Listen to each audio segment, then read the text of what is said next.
जन स्वराज अभियान अब राजनीतिक दल बनने जा रहा है।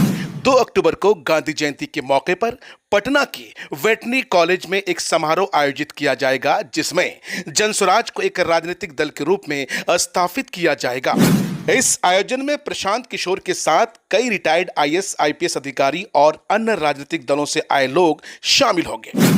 माना जा रहा है कि पार्टी की घोषणा को ऐतिहासिक बनाने के लिए सूबे के अलग अलग जिले से 20 से 25 लाख लोगों का जमावड़ा देखा जाएगा और ये वो लोग होंगे जिन्होंने पार्टी की मेंबरशिप हासिल की होगी। दोस्तों, आपको बताते चलें कि जन स्वराज के 2 अक्टूबर स्थापना अधिवेशन से पहले राज्य कार्यवाहक समिति की घोषणा की गई, जिसमें जिले के 30 सदस्यों को जगह मिली जो प्रदेश में किशनगंज जिले का प्रतिनिधित्व करेंगे।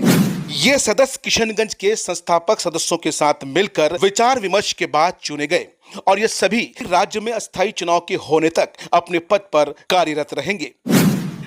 कमेटी की घोषणा प्रेस कॉन्फ्रेंस के जरिए किशनगंज के जिला अध्यक्ष प्रोफेसर मुसव्विर आलम, मुख्य प्रवक्ता निहाल अख्तर, अभियान समिति संयोजक तारिक अनवर, युवा अध्यक्ष इकरामुल हक और मौलाना गुलाम सरवर अजहरी ने किया।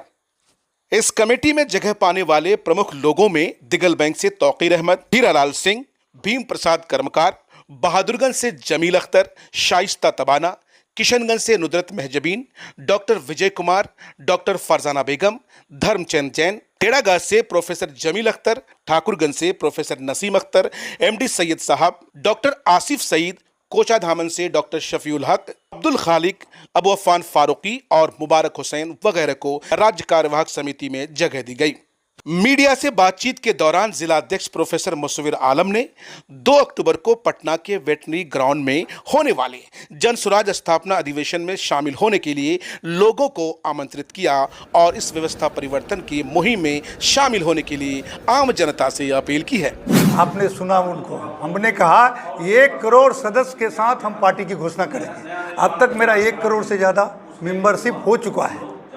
अब हम लोग लाखों की संख्या में पहुँचेंगे। हम लोग के साथ अन्याय हो, हमने वैशाली मांगा, प्रजातंत्र की धरती, लेकिन सरकार ने हमारे साथ अनदेखी की, हमें नहीं दिया गया। मैंने गांधी मैदान मांगा, मुझे गांधी मैदान नहीं दिया गया। लास्ट में विवश होकर के हमको जाना पड़ा वहाँ वेटरनरी। तो भाई उसके कैपेसिटी के हिसाब से ना लोग जाएंगे। निश्चित रूप से वेटरनरी जो मैदान है उसके अगल बगल पूरा पटना छा जाएगा। आज की मीटिंग का उद्देश्य यही है कि जो स्टेट कमेटी में लोग हैं उनके नाम को घोषणा की जाएगी और दूसरी बात यह है कि 2 तारीख को जो हमारा पार्टी जो फॉर्म हो रहा है उसके लिए यहाँ से आदमी लोग को भेजना है। 8-10 जैसे इन्होंने बताया कि 8-10 गाड़ियाँ हुई है, करीब 20-25 छोटी गाड़ियाँ हुई है। उस सारे लोगों को यहाँ से पटना ले जाना है और हमारा तो यही रहेगा जितना लोग जा सके उस मीटिंग में वो ज़्यादा अच्छा रहेगा। अब किशनगंज के लोग हमारे समझ से कि 10 से 15 हज़ार तो जाएंगे यहाँ से। इस पार्टी का उद्देश्य है कि बिहार में जो बदहाली है बिहार का, शिक्षा में हो या स्वास्थ्य में हो या और भी सारे चीज़ में हो, उसका सुधार करना है।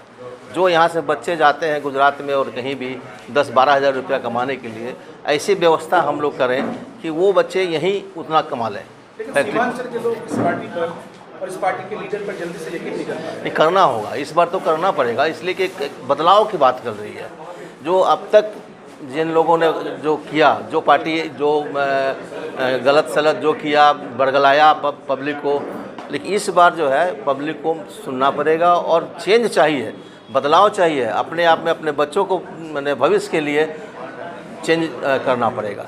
हम लोग किशनगंज से हमको लगता है कि हम लोग 25,000 लोगों को लेके जा रहे हैं, पहुंच रहे हैं। इस तरह से करोड़ों की आबादी में वहाँ पे हम लोग हिस्सा लेंगे और जन स्वराज एक इतिहास रचाएगा, हिस्ट्री रहेगी। फिर आप देखेंगे जितनी सवाल आप कर रहे हैं कि आबादी के हिसाब से भागीदारी होगी हमारी और हम पूरे बिहार को बड़ी बदलने जा रहे हैं। ये हमारे जोश जो है हमारा, ये सिर्फ ये नहीं कि सिर्फ किशनगंज की जोश है, पूरे बिहार में ये जोश है। होश के साथ हम लोग काम करने जा रहे हैं। जिसने भी सवाल करता है कि ये सिर्फ हवा में है, आपने भी पहले कहा था, ये होश में हवा में नहीं है। हम लोग ज़मीनी नेता हैं, ज़मीनी कार्य करता हैं, ज़मीन में लोगों के काम के बीच में लाए हैं। उसके मुद्दे को उठा करके हम लोग बिहार को परिवर्तन करने के लिए जा रहे हैं और इंशाअल्लाह 2025 में बिहार में नई सरकार बनेगी, जन स्वराज की सरकार बनेगी और बिहार में एक व्यवस्था सही काम करेंगे। आज की यही मीटिंग थी कि स्टेट कमेटी की घोषणा की गई। आज उन लोगों का नाम की घोषणा हुई जिनको स्टेट कमेटी में किशनगंज के द्वारा रखा गया। और आगे का क्या रणनीति आगे की आप लोगों की? आगे की रणनीति यही है, अभी जो 2 साल से पद यात्रा का दूसरा साल ये 24 में पूरने वाला, जो 2022 से चल रहा था कंटिन्यू, वो 2024 को हम लोग 2 साल पूर जाएगी। और उस दिन पार्टी का अभी तक जो हम लोग का संगठन तैयार नहीं होता, उसकी घोषणा होने वाली है पटना में। सर पार्टी का नाम ये जन स्वराज ही रहेगा या कुछ और पार्टी का नाम? नहीं, जन स्वराज ही रहेगा। यही नाम रहेगा पार्टी? जी जी जी। और जिस तरीके से प्रशांत जी पूरे बिहार में अलग अलग ज़िलों में जो उन्होंने पदयात्रा किया है, हालांकि सीमांचल का एरिया छूटा हुआ है, क्या यहाँ पर भी होना है? बहुत जल्दी प्रशांत किशोर अक्टूबर में ही उम्मीद है किशनगंज हमारे आ रहे हैं और पूरे 7 ब्लॉक में 7 प्रखंड में वो जाने का काम करेंगे।